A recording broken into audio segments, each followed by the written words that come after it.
Hello, everyone. This is Rebecca Sive, a guest with Sophie and Kelly on the Voter In segment of Two Broads. And welcome to this show. We're really excited about doing this. We're hoping that you'll find it interesting and valuable and inspirational. And most important, we're looking forward to sharing what we know and working together to make this dream of voting in our next woman president come true. So let your friends know, welcome, and let's get going. Thanks.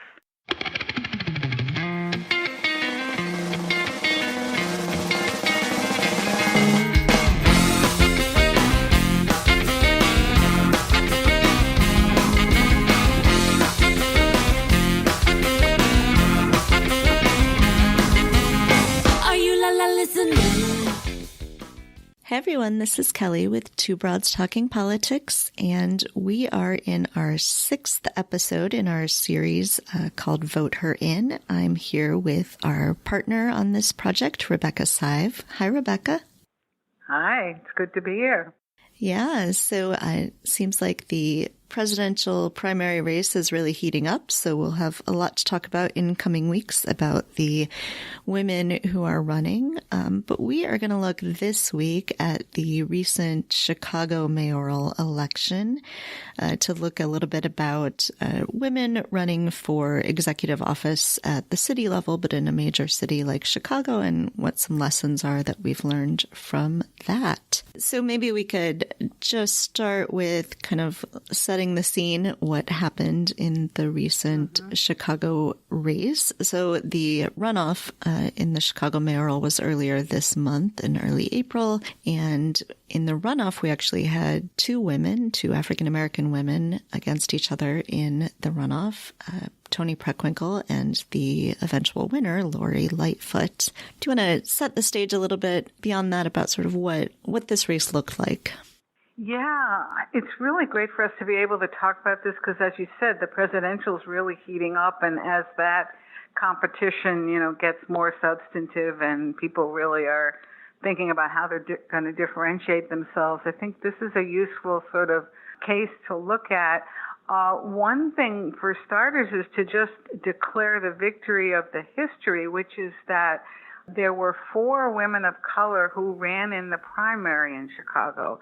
We've never had anything like that before. I don't think there's been anything like that in any other major city. And as you pointed out, 2 women were the top vote getters in the primary and then ran against each other. I think in terms of the kind of lessons learned, they fall in a couple of different categories. And I thought we might sort of review those. And the first is sort of the strategic approach they took. The second is some tactical issues that I think are important. And then there's the matter of how they explored the issues of women's leadership and women's issues. Mm-hmm. So maybe we want to start by talking about the strategic matter. Yeah, and I think, one of the for people who don't know Chicago politics as well as the two of us do, this was a relatively rare situation in Chicago that there was an open election for mayor. Right. We tend to have mayors who stick around for a very long time. And so I think it was only the 4th time in the past 100 years that there wasn't an incumbent running for mayor. And I think that sort of really helps us think about what was going on. And one of the important pieces of strategy in this that Lori Lightfoot announced while we thought that Rahm Emanuel would still be running. So announced before it was clear that it was an open election, unlike a lot of people that eventually got into the race. Yeah, and I think, there's a couple of different ways of looking at it. And obviously people who felt, strongly about one candidate or another had a point of view on that. In some cases, and I don't necessarily think this was true in Lori's case, although certainly she was a long shot, people decide, and we've talked about this a little bit in the past, they decide to run for an office to sort of get themselves out there, to get some name recognition, to develop a policy platform and see what works. And sort of reading the tea leaves, it may be that that's what Lori was doing, and there's never any reason to discount a person doing that. So while it wasn't clear to the rest of us, that Rahm Emanuel wasn't going to choose to run again, for those who wanted to put themselves out there, it was a good thing to do. And by contrast, Tony Preckwinkle, who ultimately became the person who also won the primary, didn't choose to seek the nomination until after it was clear that Rahm Emanuel was leaving for the mayorship for, I don't know, some kind of probably greener pastures. A lot of people criticize her for that. On the other hand, there's also a fair assessment that every candidate makes about, well, can I do this? Can I raise the money that's needed? What is the competition really going to look like? So I think that in terms of strategy, they were doing something similar to some of these current presidential candidates. Mm-hmm. At least Warren and Klobuchar, for instance, could have run in the same primary that, Hillary Clinton ran in 2012, but they chose not to. Yeah. Do you think that, in your experience looking at campaigns, do you think that this is something that women are more likely to do, women need to do a little more? Do we think, looking at the presidential race, there are clearly a lot of people running who are not going to end up the nominee, given how many people are running.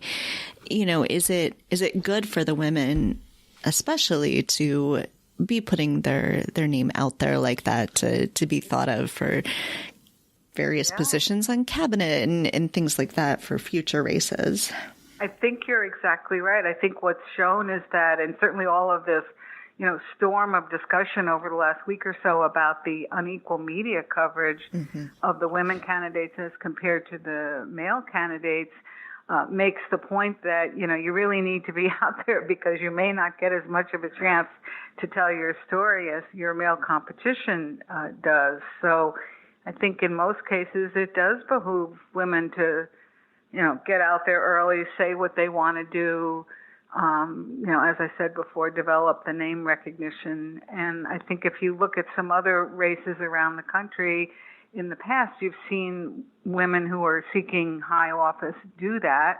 Of course, in other cases, they work their way up the ladder and were able to prevail in the first instance. But yes, I think we have to, in the face of this, I think we have to think about encouraging the women we know. And I would just add one other thing to this, which also relates to strategy, which is, if you look at the contrast between what's happening with Elizabeth Warren right now and some of the, male candidates, I mean, she is so heavy on issuing clear policy statements and position papers, whereas some of the men who are ahead of her in the, the race are not. And again, I think it's a kind of attempt, not only because she believes in these issues and wants to get them out there, but an attempt to sort of keep her name in front of people, make it clear to people that she really is a viable candidate. So are there other pieces to the strategies that we saw in the Chicago race that we think are useful to think about?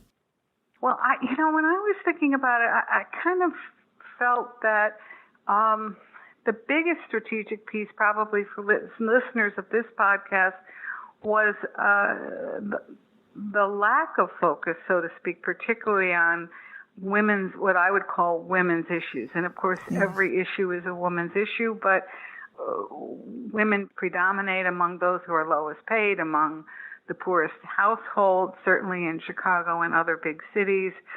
There are issues related to reproductive health that municipalities touch on through their public health services. Certainly in the economic development arena, that's important because women tend to have, jobs that are part-time and all of that. So I kind of feel, and I don't know the answer to this, but there's an open question here in terms of strategy as to whether it behooves a candidate to talk more about, so to speak, classic women's issues. And of course, in the presidential, Kirsten Gillibrand is doing that, but we didn't see either Lori Lightfoot or Tony Preckwinkle do that. And whereas they focused heavily on the same issues that the male candidates focused on, on, issues of crime and education and other things. So I kind of feel that the jury's out on that, because if you also look at the presidential, for instance, Amy Klobuchar isn't talking a lot about, quote, women's issues, nor is Kamala Harris. So maybe they know something we don't know. But on the other hand, the fact of the matter is that it's women, and particularly women of color, who are the backbone of the Democratic Party. So presumably they have a significant interest in these issues and would want to hear from the candidates. Yeah, and, I wonder if maybe we'll talk more about sort of what happened with Hillary's campaign, good and bad, but I always kind of wondered if maybe if she had talked more about women's issues, had leaned more into being a woman and being the first woman, and, Right. if that would have actually helped sort of excite the base who would be out there knocking doors and campaigning for her. And, it apparently wasn't needed in the Chicago election, although maybe, you could argue that some of these things we care more about nationally than locally. But, I do think in a presidential race that it could be that actually leaning into those things like Kirsten Gillibrand is doing might be really useful.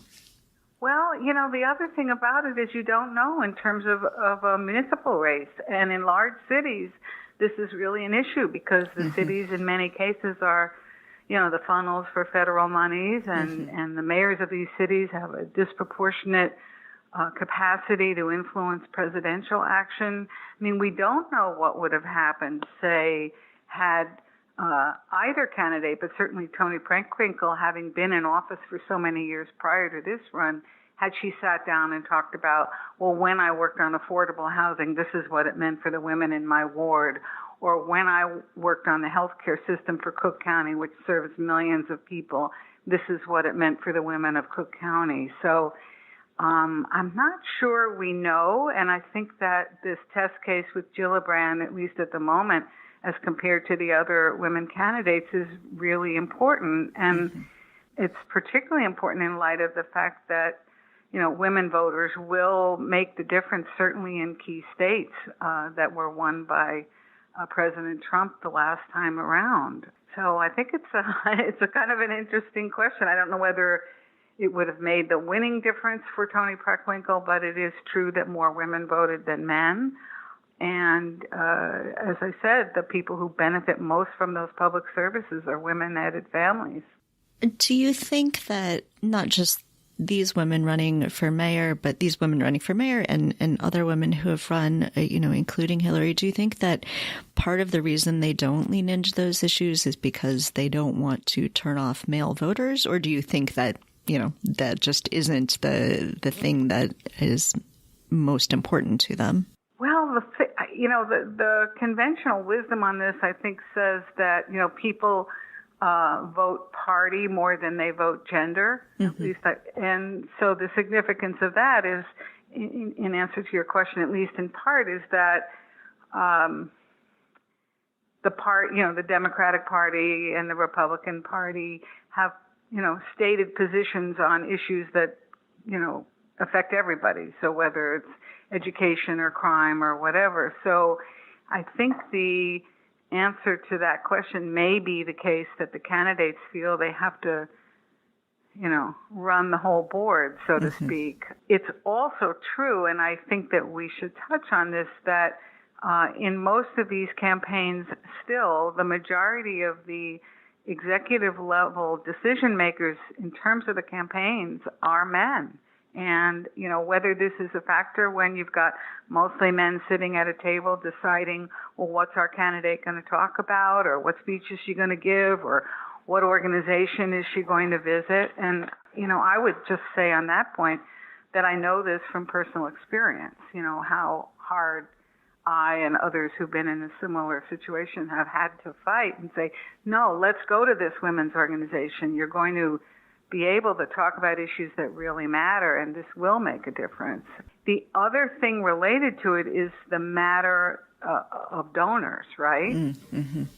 So who are those donors, and how much say they have, particularly the big donors, in influencing a candidate, where she spends her time, what meetings she goes to, what fundraisers she actually attends, versus sending a surrogate. And again, there's just lots of data on the fact that at least until very recently, the major donors to these campaigns have been men. That was true in this mayoral. Who knows what what difference it might have made? I don't know, but it's interesting to think about and important to think about, whether it would have mattered had, for instance, leading women executives made their voices heard and opened their checkbooks in a bigger way than they did.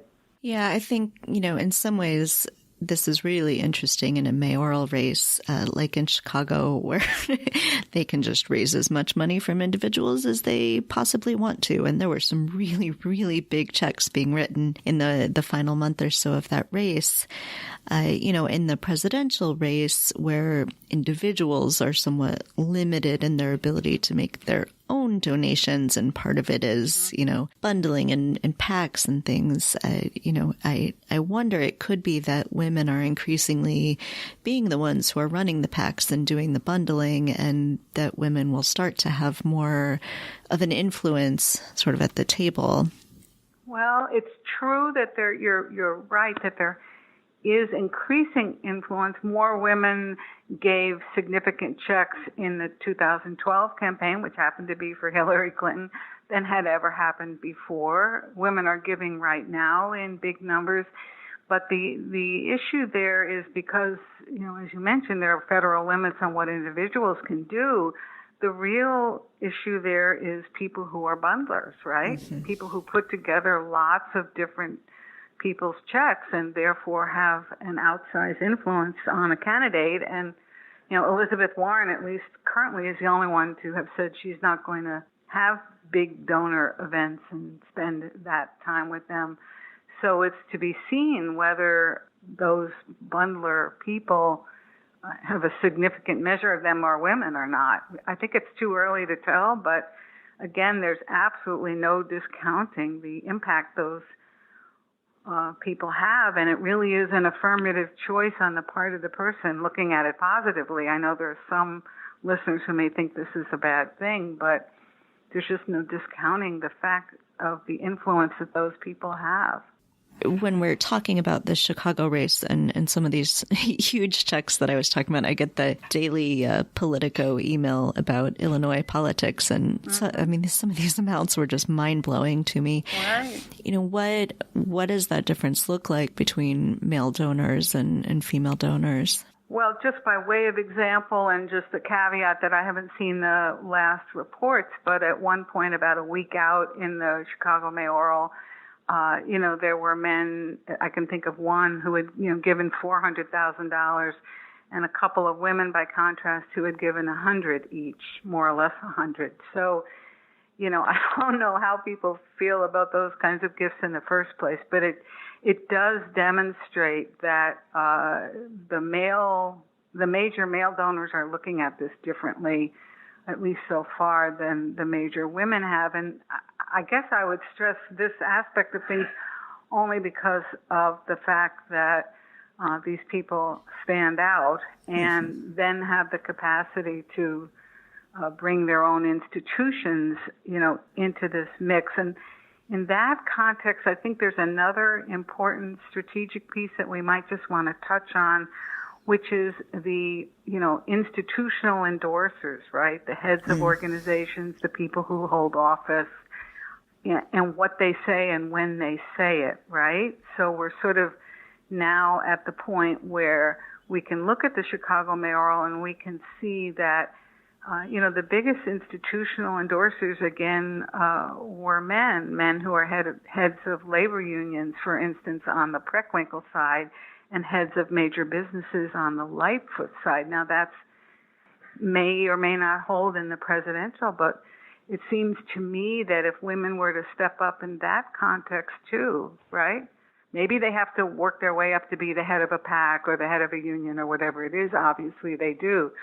But what are the names you see when you look at X person's campaign or X woman's campaign, and as a feminist, right? Mm-hmm. What do you think about that? Well, gee, she really sought out those women as endorsers.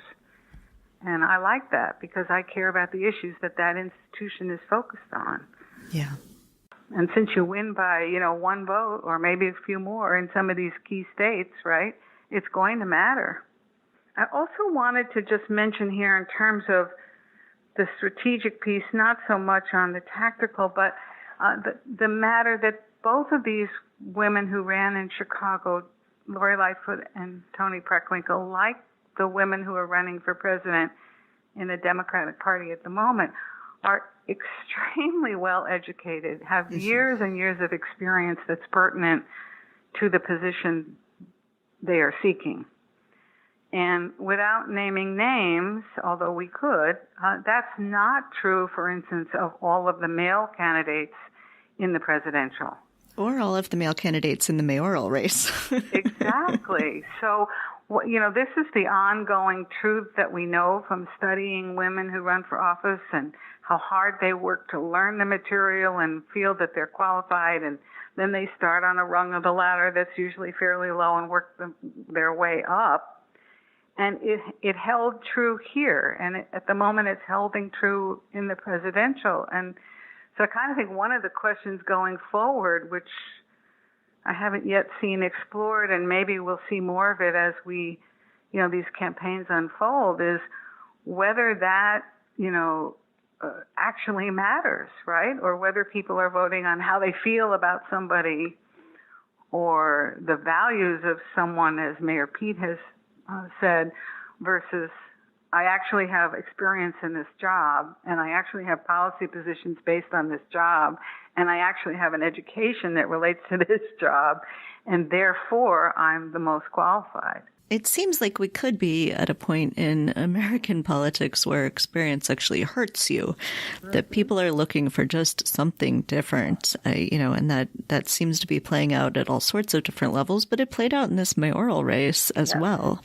Absolutely. Or at least perceived sort of outsider status. Yes, I think that's exactly right. That the perception was that because Lori Lightfoot had never held elected office, she therefore could run as an outsider and did do that, whereas Toni Preckwinkle has held office for, over a quarter of a century. And people said they wanted change. And so there they had a candidate who said, I'm change, even though she had considerable government experience working for two prior mayors. Mm-hmm. So I think it's, it may be that that's sufficient for voters, the notion that someone says change, or maybe they just feel, gee whiz, I'm, sick and tired of who's been here, and I don't particularly like them in particular. But it's hard to say, but I would sort of point out that because people are, including women candidates, kind of seeking to find any edge they can. So, for instance, Lori ran as a, quote, outsider and change agent, although she'd spent a lot of time at City Hall. They have to do it because they have to be intense about winning and be willing to say things that, I'm not saying they're not true, but have nuance to them, let's put it that way. And right. That kind of intensity, or that willingness, I guess, to claim a point of view or a position, then can evolve, as it did here, or devolve into a fair amount of nastiness as people fight about that. And I think that's the other thing that perhaps as we look ahead to the presidential, it will be interesting to see whether the women candidates, for instance, get as picky as the two mayoral candidates did. Mm-hmm. People were hoping for something else. We didn't see it. But whether that's just the nature of the tactical approach one has to take.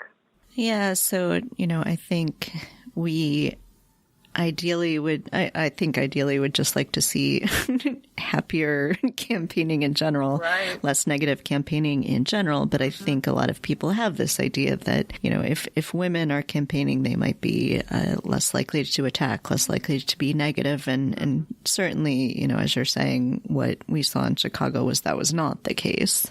Right.